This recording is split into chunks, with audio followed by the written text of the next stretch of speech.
سامعین ناظرین السلام علیکم، آداب۔ انفیکشن کنٹرول سوسائٹی کے SEHAT.NET چینل سے آپ کا میزبان ڈاکٹر حسن نواب آپ سے مخاطب ہے۔ ہم یہ بتانا چاہیں گے کہ کون خون عطیہ کر سکتا ہے، کون سے افراد خون عطیہ کر سکتے ہیں۔ خون دینے والے یعنی کہ بلڈ ڈونیشن کرنے والے کی عمر ایج 18 to 60 ایئرس کے دوران اور وزن یعنی کہ ویٹ کم از کم 50 کلو گرام ہونا چاہیے۔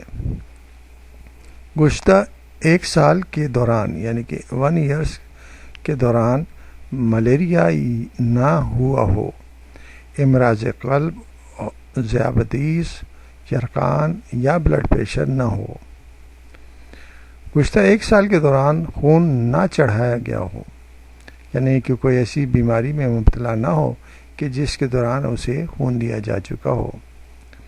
اگر پہلے خون دیا جا چکا ہے تو اس بات کو کم سے کم 3 ماہ گزر چکے ہوں، یعنی خون ڈونیشن کا وہ ہو چکا ہے، یعنی کہ ایک فرد خون دے چکا ہے تو ایٹ لیسٹ اس کو 3 ماہ گزر چکے ہوں۔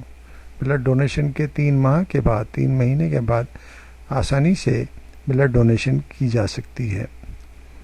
ہیموگلوبن کی مقدار 12.5 ہونی چاہیے، بخار یا کسی قسم کا انفیکشن نہ ہو، بغیر کھائے پیے خون نہ دیا جائے، نشہ آور ادویہ کا عادی نہ ہو،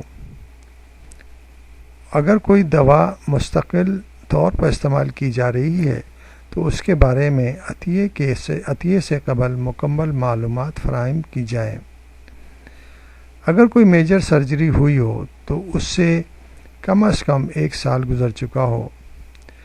ان معلومات سے استفادہ حاصل کر کے ہر فرد اپنے آپ کو اندازہ کر سکتا ہے کہ وہ بلڈ دے سکتا ہے یا بلڈ ڈونیشن کر سکتا ہے۔ اس کے بعد بلڈ ڈونیشن میں کوئی حرج نہیں ہے۔